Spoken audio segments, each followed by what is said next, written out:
So we're going to jump into, we were talking about your research and you based it on Cancun because you've been there a lot. Were there any specifics from your past trips there that did make it into the book? I've definitely been to Punta Sur. The activities there are made up, but I have been there and it is very beautiful. It's a really great place. What else has been there? I have been to the nightclubs. Okay, so I guess those and trying to think. Otherwise they just kind of are drinking. That's true. Which is also, Yeah. Okay, and then kind of like the second follow-up to that would be, were any of the characters or specific scenes between them based on your past experiences or people you know? Okay, so my parents are still alive, so I'm going to say no.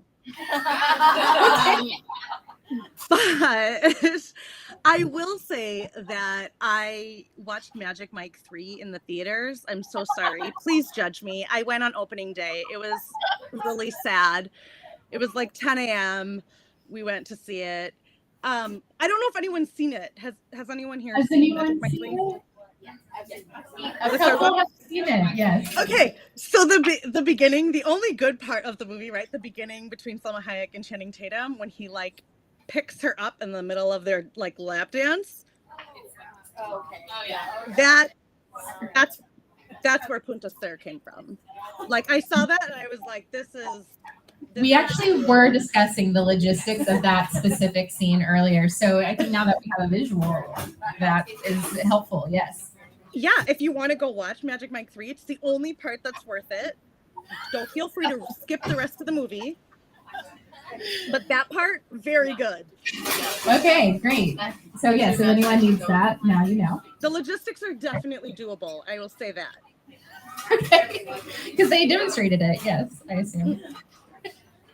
Yes.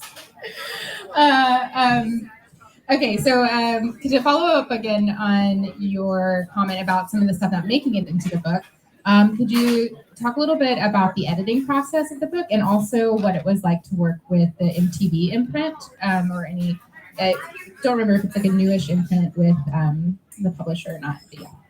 I don't think it's new.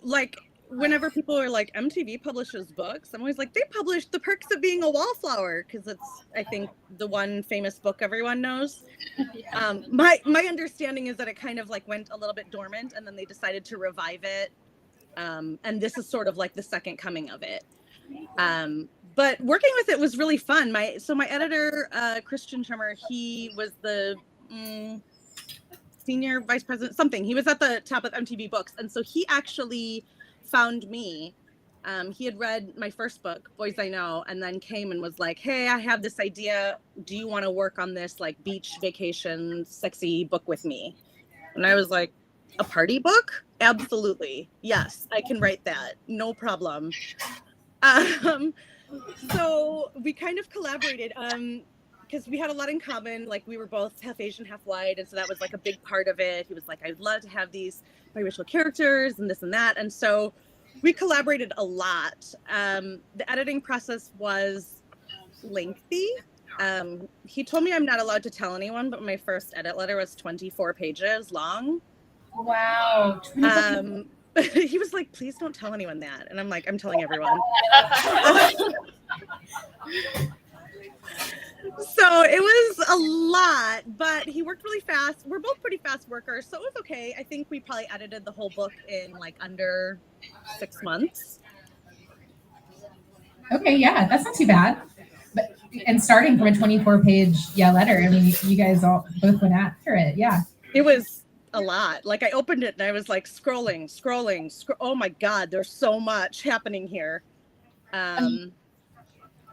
Well, and it was a new experience for me because I had never written adult, and this was essentially a book that I was contracted to write, right? When you sell your first book, you've already written it and then you sell it. And this one, I was coming in and had deadlines and had to meet expectations and all of that. It was a lot of pressure.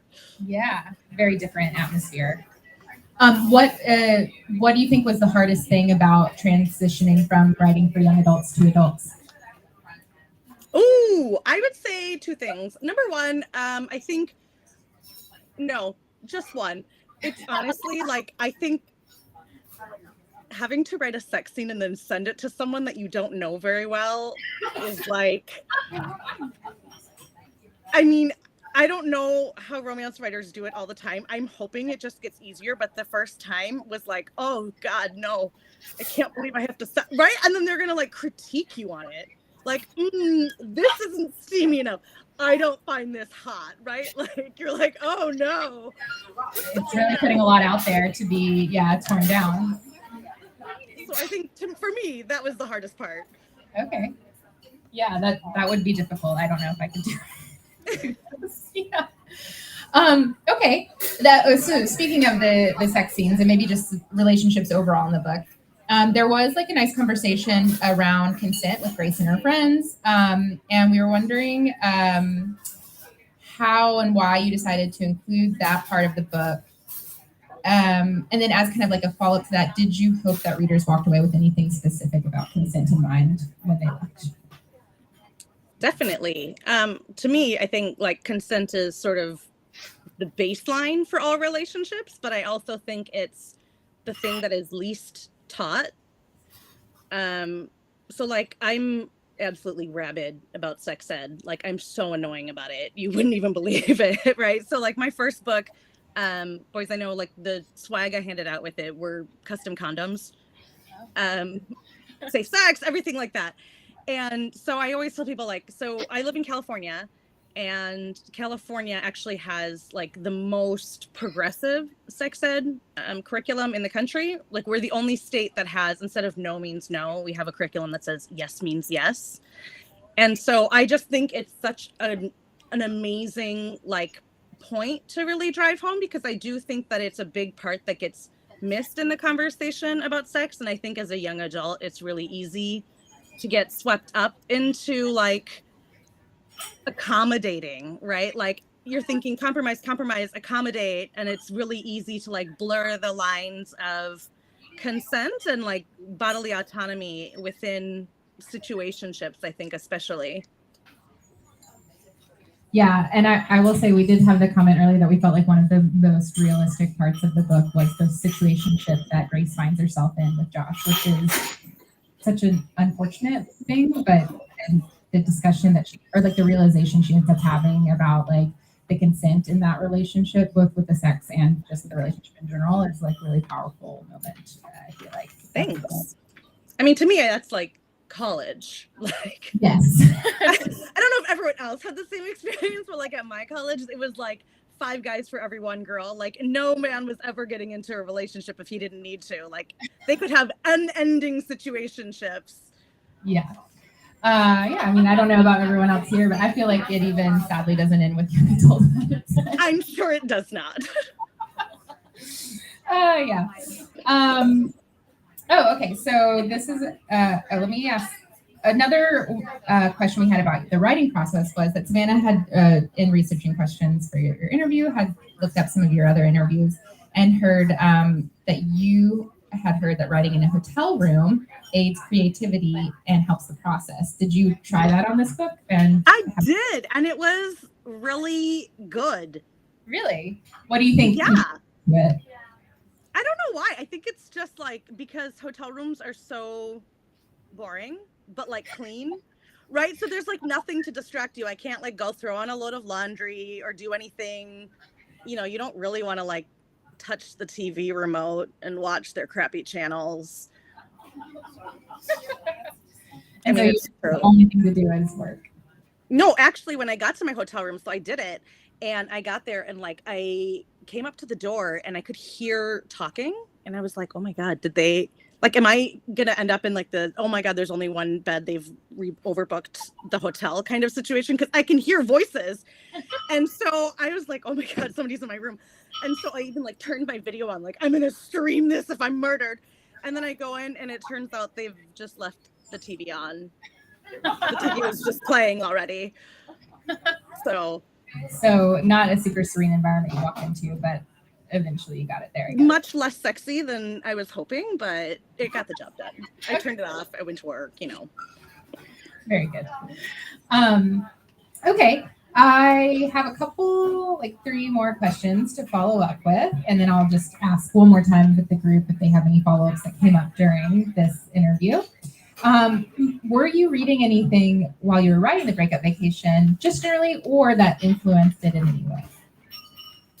I don't generally like to read while I'm drafting because I'm always like so worried that I'm going to somehow like secretly plagiarize or something like that. But I did watch a lot of Hallmark movies because I don't know if you read in my acknowledgments. I have a really hard time writing nice men. I only write trash men. Okay. So I was like, oh dear, what are some characteristics of a nice man? And so I watched a lot of very sappy Hallmark movies to try to like get some good characteristics in there. So thank you, Hallmark.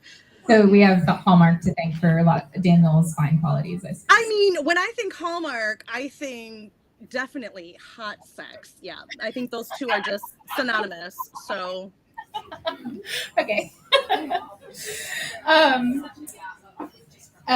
Related to that, have you read anything recently you would recommend?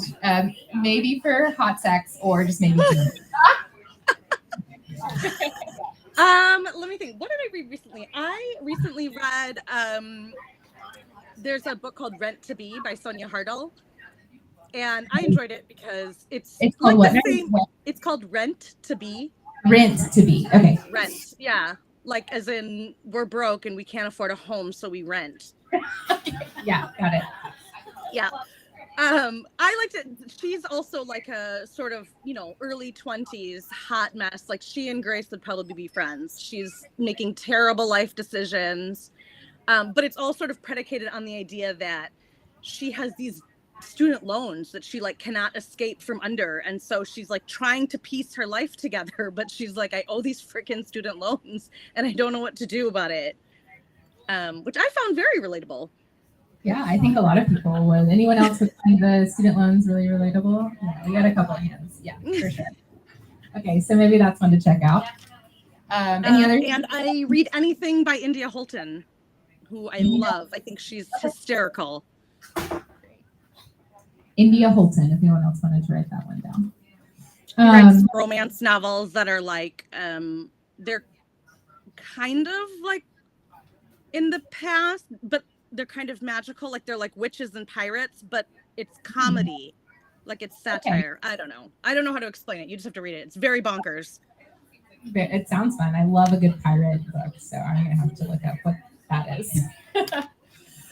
Okay, audience folks out here, I'm gonna throw it to you just to see if anyone had any questions that percolated. We tried to incorporate the ones that you had given us already, but if you thought of any follow-ups, now's your chance. Do you have anything new coming out? Do you have anything new coming out, or are you working on anything? I am working on things. I don't have anything sold yet, but I am working on another adult romance. Another adult romance. Okay, so we'll keep our eyes out for that. What's your favorite of the expensive bottles of tequila? What's your favorite of the expensive bottles of tequila that you mentioned in the book? Oh my gosh, you're not going to believe this, but I don't drink. You don't drink? They drink so much. I'm sorry, I should clarify. I don't drink anymore, and I definitely don't drink tequila. But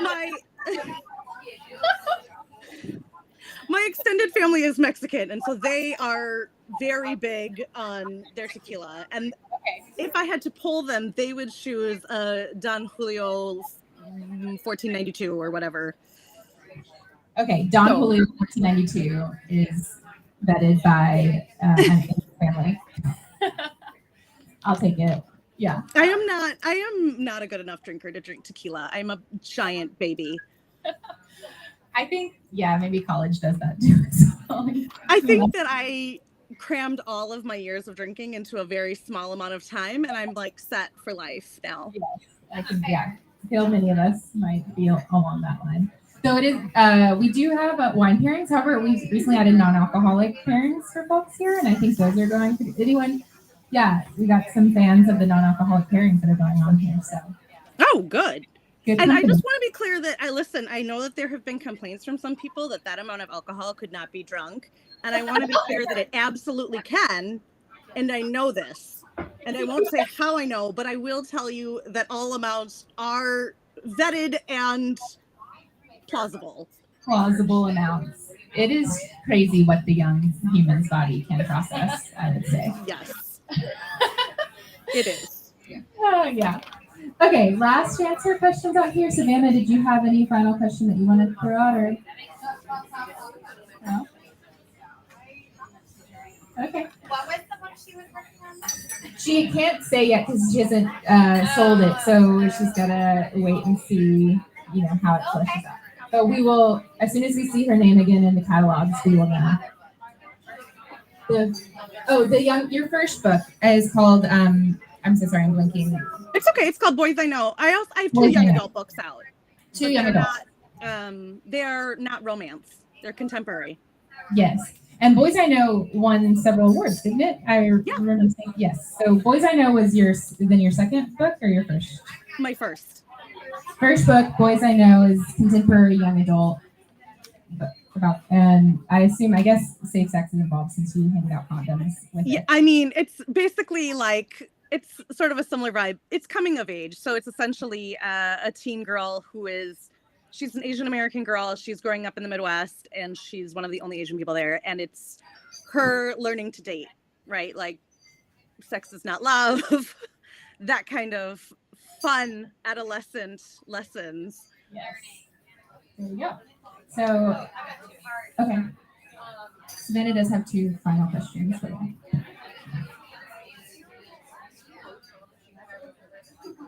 Oh. Okay.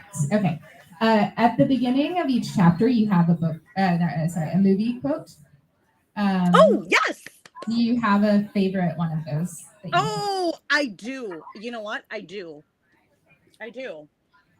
It's the one from Sideways when he's like, Sideways. Okay. No one's drinking any fucking Merlot here. Yeah. Excellent film. Excellent quote. And then the other question was, I really forgot it. Oh, in this universe of the book you've created, do you see Daniel and Grace having a happily ever after? Oh, I don't know. Young, I guess. A tough one. I mean, I would say I think a happy for now. They're both so young. Yeah, they are young. I don't want to tie anyone down at 21. It's true. And not in that way. Right. Okay, so happy for now. For now. Yeah. I'm not trying to marry off the 21-year-olds. Yeah, that's good. Give them some time to figure out some more stuff. All right. Okay, we really appreciate you joining us here tonight. Wait, can I ask one question? Yes, of course. It's about the food, though. I want to know. I want to know which taco was more popular. Oh, good question. Cochinita pibil is like my ultimate Everyone's favorite. ready for a poll question. We're gonna vote which taco was your favorite.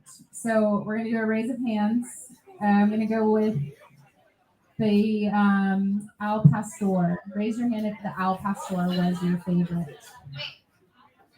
That's the one with the pineapple? Okay. Can you count the hands, Savannah? This is the al pastor. Keep those hands up.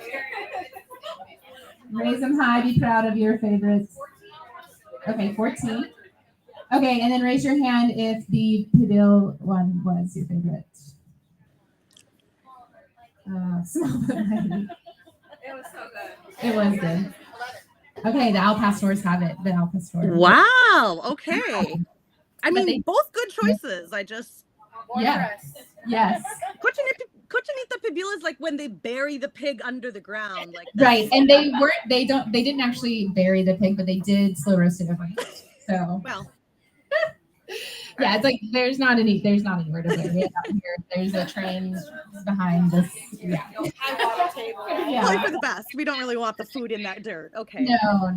It floods a lot here. We don't really know what's happening with the ground. But yes.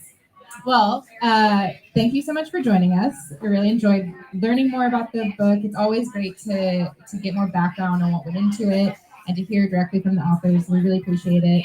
And I know you're going to join us tomorrow night. You'll be with Kristen and Danielle, so a new set of interviewers, same questions, but sometimes things go a different direction. We did the second night, so you never know what to expect. Sounds good. Yeah, so thank you so much and have a good rest of your night. We really appreciate it. Thank you. Nice to meet everyone. Bye. And all you have to do is close out the window. It's really confusing, but Okay. it ruins it.